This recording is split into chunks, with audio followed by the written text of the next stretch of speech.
दोस्तों, आदतें अच्छी या बुरी होती हैं। अच्छी आदतों से हम जीवन में वो सब पा सकते हैं जिनकी हम इच्छा रखते हैं। दूसरी तरफ बुरी आदतें हमसे सब कुछ छीनने की शक्ति रखती है। आदतें हजारों तरह की होती हैं, लेकिन अगर हम किसी भी आदत को जरूरत से ज्यादा दोहराते हैं तो वह बुरी आदत बन जाती है। जैसे खाना कोई बुरी आदत नहीं है, लेकिन ज्यादा खाना या खाते ही रहना एक बुरी आदत है। बोलना कोई बुरी आदत नहीं है, मगर ज्यादा या बेवजह बोलना एक काफी बुरी आदत है। आज हम बड़बोले विद्यार्थी की कहानी सेल्फ हेल्प स्टोरी से जानेंगे इस आदत से होने वाले नुकसान और इससे छुटकारा पाने के तरीके। बड़बोले विद्यार्थी की कहानी। एक बार की बात है, एक गुरु का एक शिष्य बहुत अधिक बोलने की आदत से परेशान रहता था। जब भी वह किसी से मिलने के बाद अपने दोस्तों के सामने उस व्यक्ति के बारे में अपने विचार देना शुरू कर देता, चाहे कोई उससे पूछे या नहीं। वह अपने आसपास की लगभग हर चीज के बारे में, आश्रम में रहने वाले लगभग हर छात्र और शिक्षक के बारे में अपनी राय बताता। उसकी अपनी सकारात्मक या नकारात्मक राय थी, जिसे वह बिना सोचे समझे लोगों के सामने रख देता। जब भी आश्रम में रहने वाला कोई अन्य छात्र उसके पास कोई समस्या लेकर आता, तो वह उसकी पूरी बात सुने बिना उसे सलाह देना शुरू कर देता। वह अक्सर अपने दोस्तों से कहता रहता था कि तुम इस काम को ऐसे करो, वह काम ऐसे ही करना चाहिए। उसे अपने आसपास की चीजों के बारे में जो भी आधा अधूरा ज्ञान था, वह बीच बीच में गपशप के दौरान बात करके उस ज्ञान का ढोंग करता था। उसकी इन्हीं हरकतों के कारण आश्रम के किसी भी छात्र या शिक्षक कभी उसे गंभीरता से नहीं लेते। अक्सर उसके साथ पढ़ने वाले छात्र उससे दूर रहने की कोशिश करते थे, क्योंकि वह उन्हें हर बात पर सलाह देता था। कोई नहीं चाहता था कि वह उनका दोस्त बने, हर कोई उससे दूर रहना पसंद करता था, और अक्सर आश्रम में रहने वाले अन्य छात्र उसकी पीठ पीछे उसकी इन आदतों के लिए उसका मजाक उड़ाते थे। वह लड़का खुद भी जानता था कि उसके बहुत बोलने की आदत के कारण उसे कोई पसंद नहीं करता। वह भी इस आदत को बदलना चाहता था, लेकिन चाहकर भी हर बात पर अपनी राय देने की आदत नहीं छोड़ पाता था। एक दिन वह अपने गुरु के पास गया और अपनी सारी समस्या गुरु को बताई। गुरु ने कहा, बेटा, वही व्यक्ति जरूरत से अधिक बोलता है जो सोचता है कि वह सब कुछ जानता है। ऐसा व्यक्ति जो मानता है कि वह बहुत कम जानता है और अभी भी बहुत कुछ सीखना है, वह कभी भी अधिक नहीं बोलता है और न ही अपनी राय देता है। तो पहले अपने अंदर से यह अभिमान दूर करो कि तुम सब कुछ जानते हो। शिष्य ने गुरु के सामने सिर झुकाया। गुरु ने कहा, बेटा, मैं एक दिन में आपकी बहुत ज्यादा बात करने की आदत एकदम से खत्म नहीं होगी। आपको धीरे धीरे अपने अंदर से ये आदत खत्म करनी होगी। लेकिन मैं तुमको ये जरूर बता सकता हूँ कि तुम्हें किन मौकों पर चुप रहना चाहिए ताकि तुम खुद को दुखी होने और किसी बड़ी परेशानी में पड़ने से बच सको। शिष्य ने गुरु की बात से सहमत होते हुए हाँ में सिर हिलाया। गुरु ने कहा, बेटा, इन 5 अवसरों पर प्रत्येक व्यक्ति को अपना मुंह बंद रखना चाहिए। जब आपको लगे कि आपकी बातों से कोई आपकी भावनाओं को नहीं समझ सकता, तो उस समय आपको चुप रहना चाहिए। अक्सर हम अपने दुख दर्द लोगों को बताना शुरू कर देते हैं, जबकि हमारे आसपास रहने वाले ज्यादातर लोगों को इस बात से कोई फर्क नहीं पड़ता कि हमारे जीवन में क्या चल रहा है। हर व्यक्ति को केवल अपनी परवाह है, वह केवल अपने बारे में बात करना चाहता है, वह केवल अपने बारे में सुनना चाहता है। उसे हमारे जीवन की परेशानियों की परवाह नहीं होती और वह हमारे बारे में सुनना नहीं चाहता है। वह आपकी दुखद कहानी 1 या 2 बार सुन सकता है, लेकिन उसके बाद वह आपसे दूर भागना शुरू कर देगा, क्योंकि कोई भी दुखी होना पसंद नहीं करता है। किसी को भी एक उदास और असहाय व्यक्ति के साथ नहीं चाहिए होता है।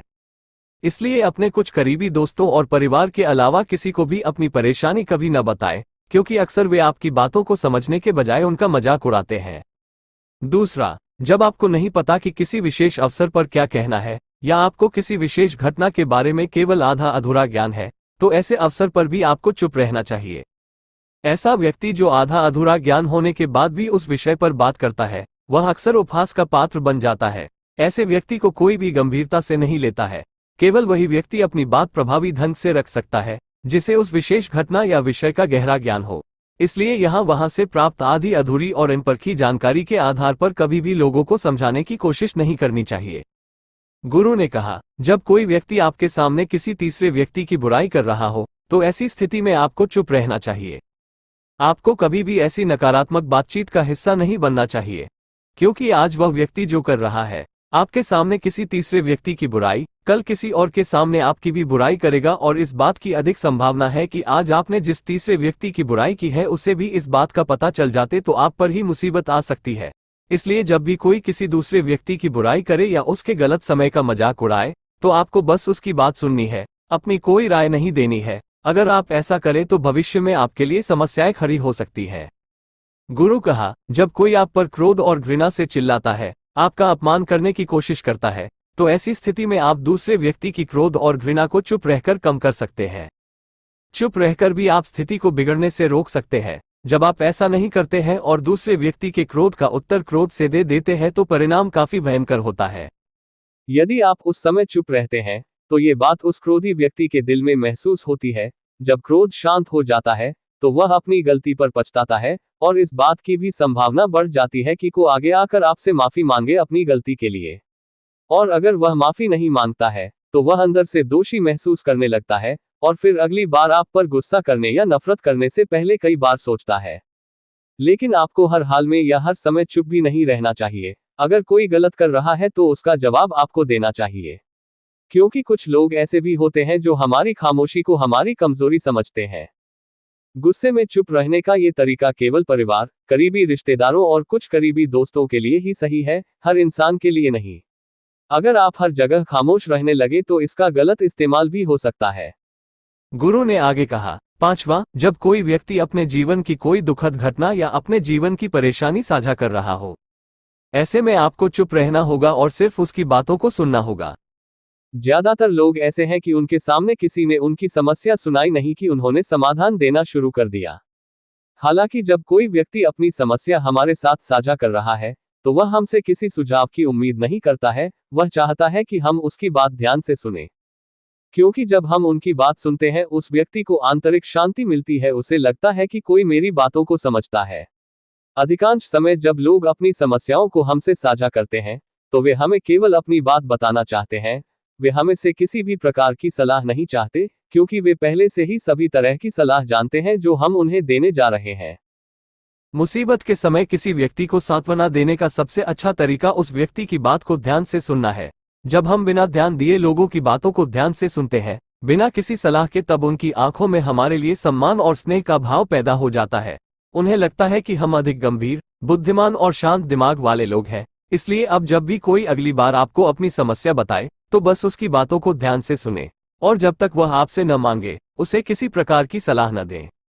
दोस्तों, भगवान गौतम बुद्ध ने बताया कि मेरी एक बात हमेशा याद रखना, जब आप कम बोलते हैं तो लोग आपकी ओर अधिक आकर्षित होते हैं कि आप कौन हैं और आप क्या सोचते हैं। शिष्य ने हाँ में सिर हिलाया। शिष्य अब गुरु के शब्दों को समझ गया था कि किन परिस्थितियों में उसे चुप रहना चाहिए। उसने ये भी सीखा था कि कम बोलने से वह आश्रम में अपनी प्रतिष्ठा वापस पा सकते हैं। उसने गुरु को धन्यवाद दिया और वहां से चला गए। दोस्तों, वीडियो को लाइक करें और आप हमारे चैनल पर पहली बार आए हैं तो इसे सब्सक्राइब जरूर करें।